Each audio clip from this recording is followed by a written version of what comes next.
Bonjour tout le monde, j'espère que vous allez bien. Je vous souhaite la bienvenue sur ce nouveau tutoriel, petit tutoriel sur... je vais vous apprendre à faire une machette. Nous ferons les textures sur Substance, mais comme je ne maîtrise pas bien le logiciel, je n'ai rien filmé. Je vous montrerai donc surtout le résultat final après la modélisation. J'espère que ce tuto vous plaira. Je vais vous montrer du coup une machette en low poly et une machette en high poly. Vous verrez, c'est pas bien compliqué à faire. Et du coup, c'est parti. Alors, nous allons donc réaliser une machette qui me servira pour un personnage post-apocalyptique, pour un petit projet prototype que j'ai en tête. Je ne sais pas encore si j'arriverai jusqu'au bout, mais on va réaliser une machette et on fera les textures sous Substance. C'est un logiciel sur lequel je débute, donc ne vous attendez pas non plus à des miracles. Allez, c'est parti pour la modélisation. Nous allons réaliser cette âme en deux parties. Donc je me mets en vue de face.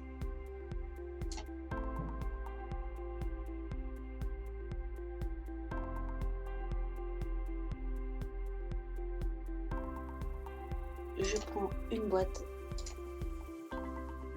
et c'est parti. Je transforme bien en polygone éditable. Je fais Alt X pour passer en transparent, ou plutôt en translucide. Je sélectionne mes arêtes. Je les connecte. Ensuite, je sélectionne mes points. Ah, je n'oublie pas de me mettre en face délimitée, là, en haut à gauche. Sinon, je risque d'avoir du mal à voir mes arêtes. Et c'est parti, on commence à placer nos points.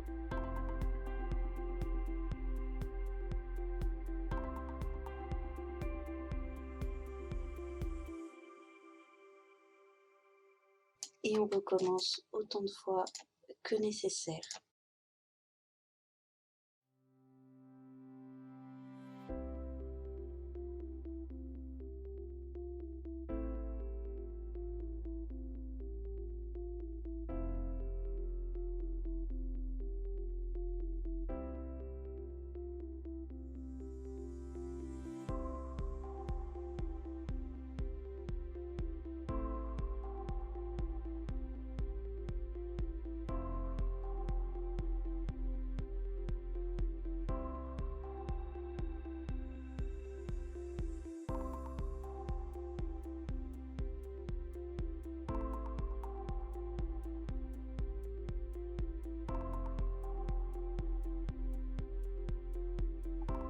J'ai une base plutôt acceptable. Je vais rajouter un petit lissage rapide pour voir ce que ça donne. Eh, c'est pas trop mal, non?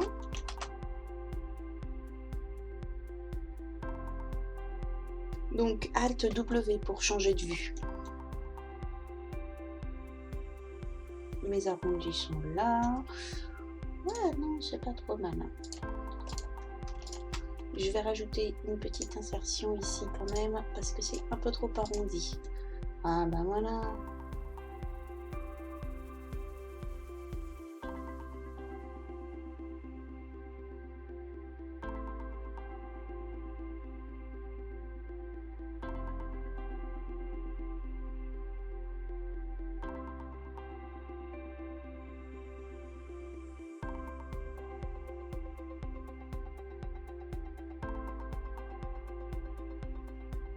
On attaquera les détails après. Nous allons faire notre lame.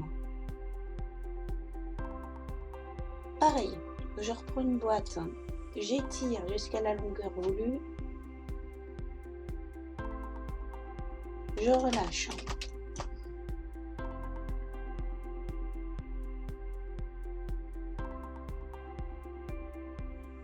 Je vais aller replacer mes pivots correctement. Donc, troisième onglet tout en haut, au-dessus des modificateurs. Je centre sur l'objet, j'aligne sur l'objet, j'aligne sur les coordonnées de l'univers.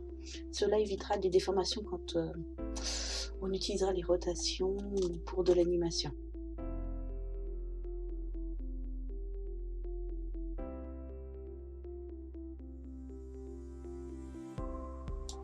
j'en profite, je recentre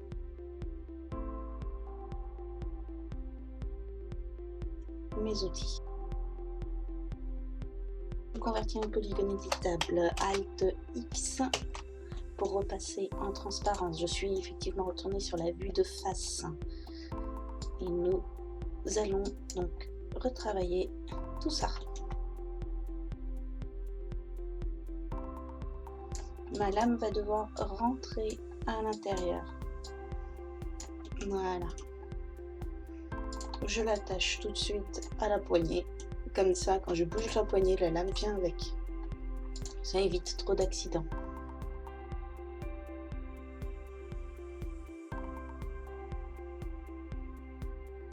Je fais mes connexions et je sculpte ma lame.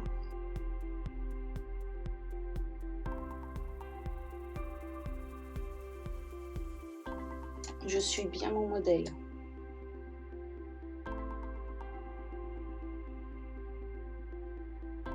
En soi, faire une machette n'est pas compliqué, ni très long. Une fois qu'on connaît bien son logiciel, en général, on peut sculpter, modéliser à peu près tout ce que l'on veut. Tant qu'on a une référence visuelle sous les yeux, il n'y aura aucun problème.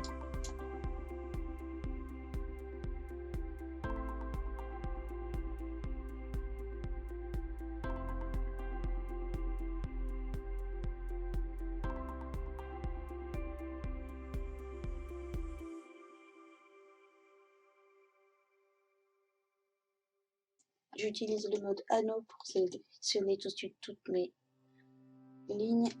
Je connecte.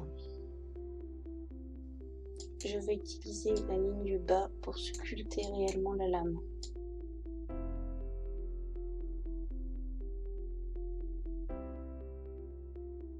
Notre lame est censée être relativement fine, donc on va faire ça tout de suite.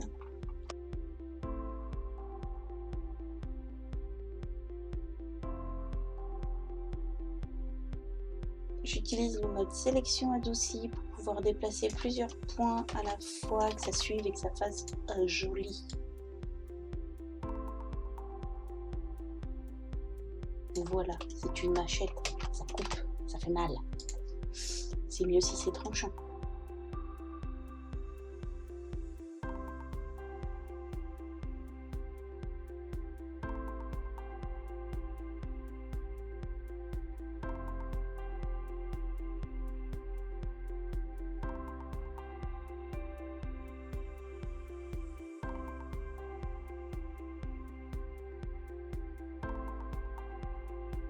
Voilà, nous avons une magnifique lame qui pique, au moins un peu.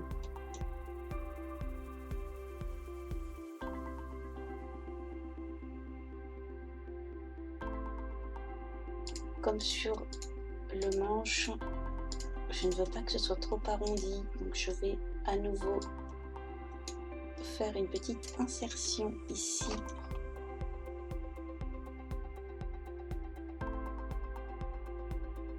Je vais boucler mes lignes ici et on va créer notre petit relief.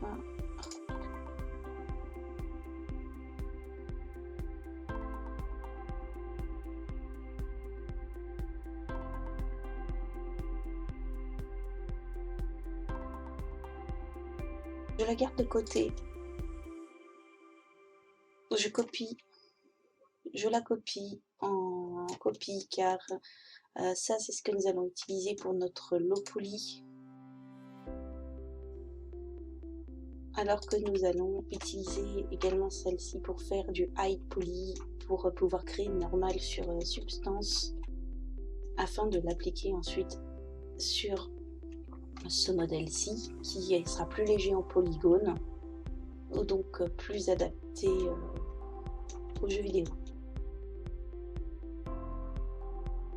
Alors j'extrude ma ligne vers l'intérieur, je la resserre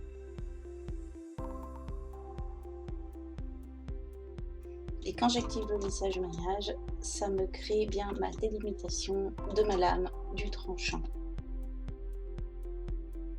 Appuyez sur M pour ouvrir l'éditeur de matériaux. J'affecte une texture quelconque à mon modèle de façon à ce qu'il apparaisse en gris à l'écran. C'est plus pratique, plus harmonieux que les couleurs vives par défaut des box. D'ailleurs, en cliquant sur le petit carré de couleur, vous ouvrez un onglet qui s'appelle la couleur de l'objet, où vous pouvez changer votre mèche. Et voilà, maintenant j'ai des lignes noires, c'est beaucoup plus agréable à la vue. Je dégèle mon arrière-plan, je le relève pour avoir mon modèle sous les yeux car je n'ai plus besoin qu'il me serve de patron. Je le gèle à nouveau pour qu'il ne m'embête pas quand je veux sélectionner quelque chose.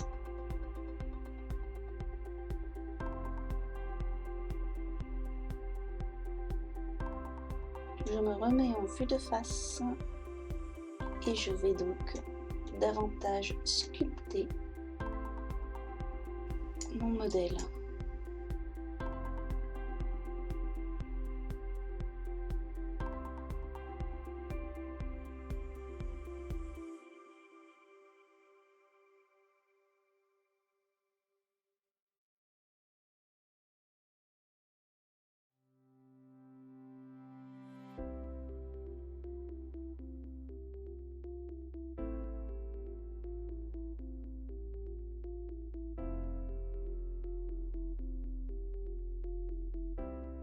Je n'hésite pas à rajouter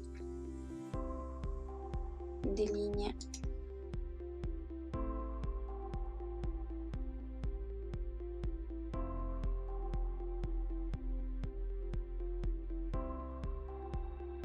avec l'outil couper.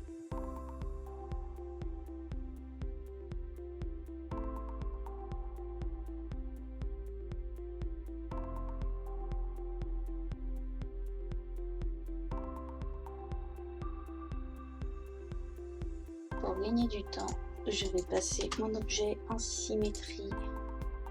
Ainsi, je n'aurai qu'un seul côté à toucher.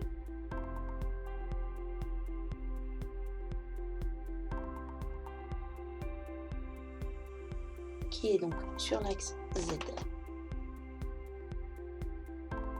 Je me remets en vue de face.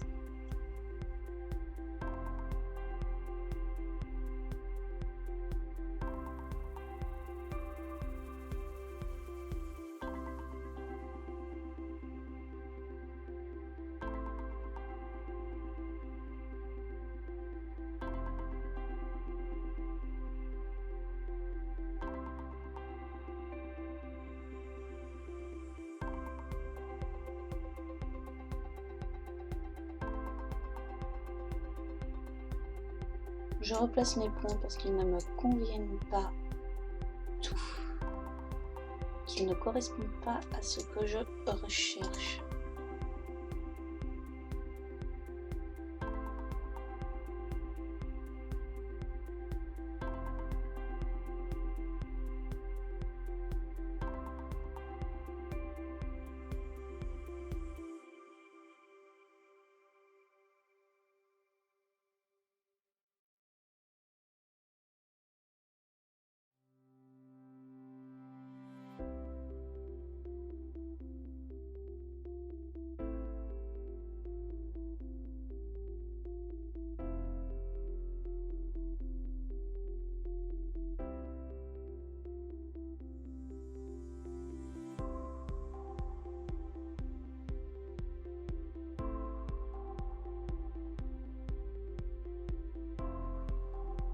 J'extrude une nouvelle fois vers l'intérieur,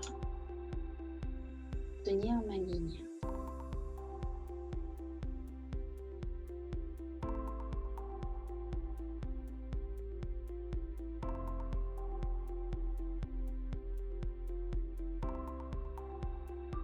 Je rajoute un lissage rapide afin de voir ce que ça donne. Parfait! Nous avons une petite vis ici, ça simplement rajouter un petit cylindre.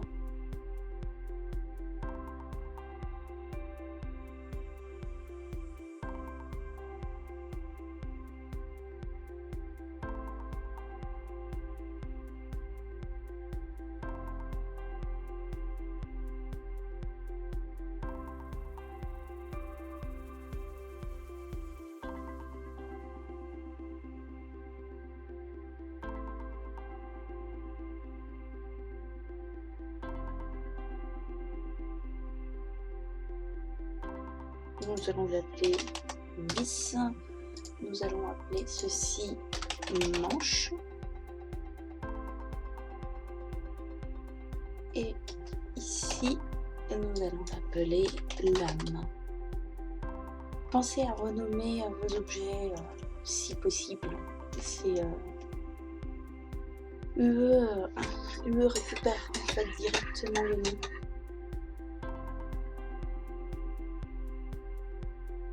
Je convertis une nouvelle fois en polygone.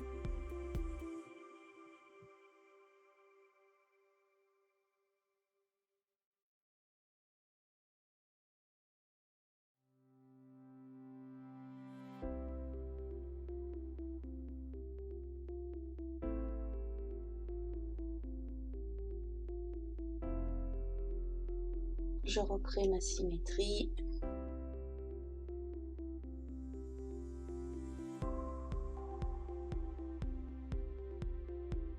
Pour vous, quand vous vous retrouvez en vue orthographique, comme ceci, parce que vous avez bougé comme si vous étiez en vue de perspective, appuyez sur F pour vous remettre de face, sur L pour vous mettre en vue de gauche, T pour la vue du dessus.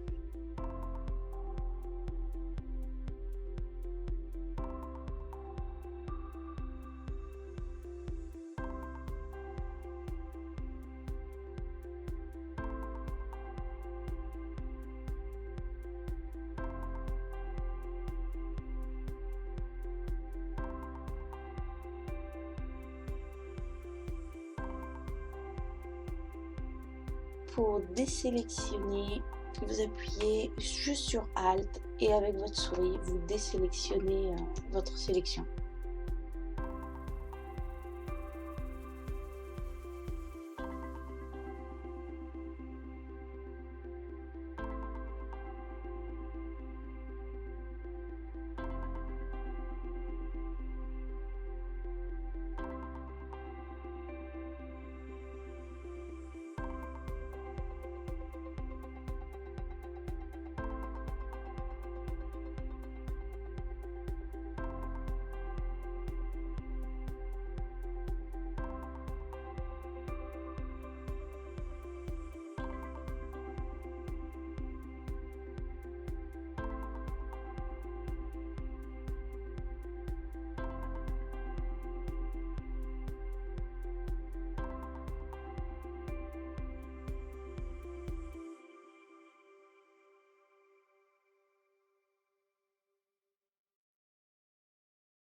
Attention, ça va faire mal.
je passe avec une sélection de boucles plus pratique pour sélectionner réellement ce que j'ai besoin plutôt que la sélection classique avec un rectangle.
Voilà,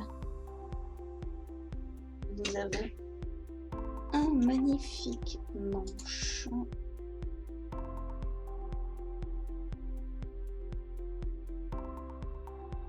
Nous allons ajouter notre petit cylindre correctement.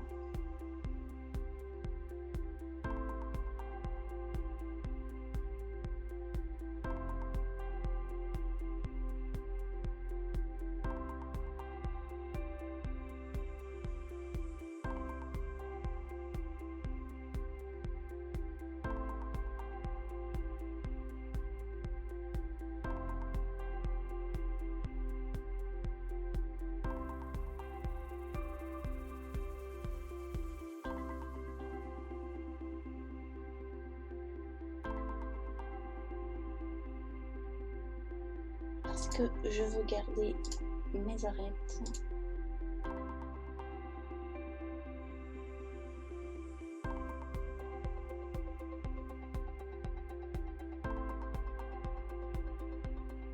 Je rajoute des lignes et voilà.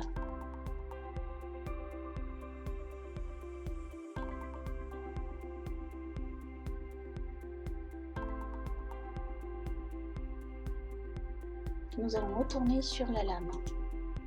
Ce que l'on voit, c'est qu'elle a beaucoup de petites dents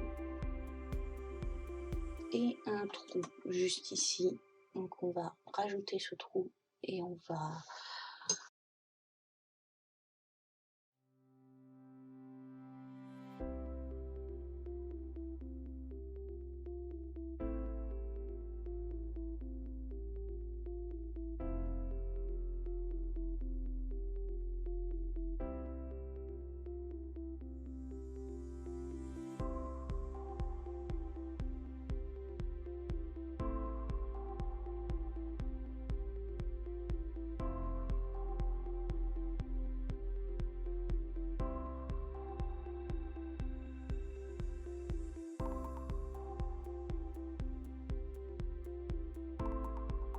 plutôt qu'un trou, je dirais plutôt un renfoncement.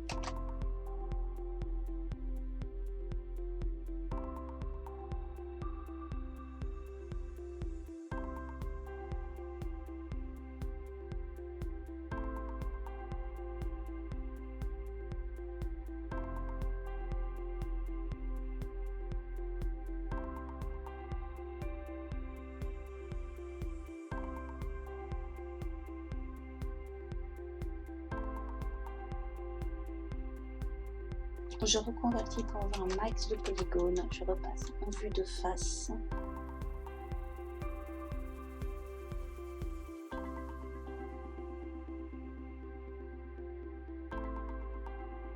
Je vais faire une première sélection. Puis, je vais désélectionner ce que je n'ai pas besoin.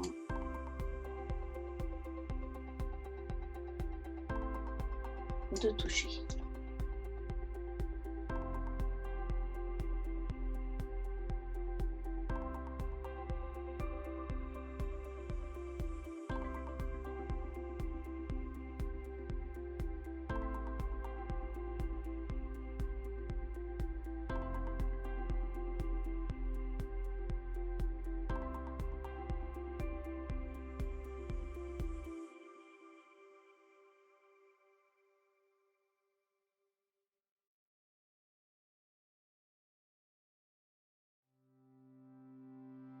j'appuie sur CTRL pour rajouter de la sélection.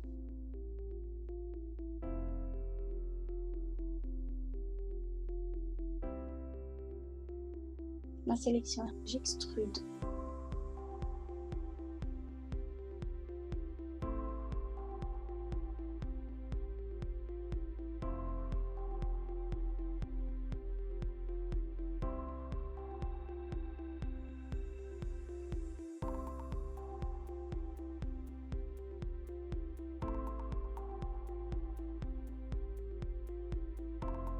Et voilà, notre machette est donc terminée, prête à être intégrée dans un jeu vidéo, dans un rendu ou dans un film. J'espère que ce petit tuto, comme d'habitude, vous aura été utile. Si vous aimez mon contenu, n'hésitez pas à vous abonner et à cliquer sur la petite cloche pour avoir les notifications et être prévenu des futures parutions. Je vais continuer d'essayer de tenir ce rythme, c'est-à-dire de poster tous les samedis à peu près, en gros en fin de semaine à chaque fois. Du coup, je vous dis à la prochaine!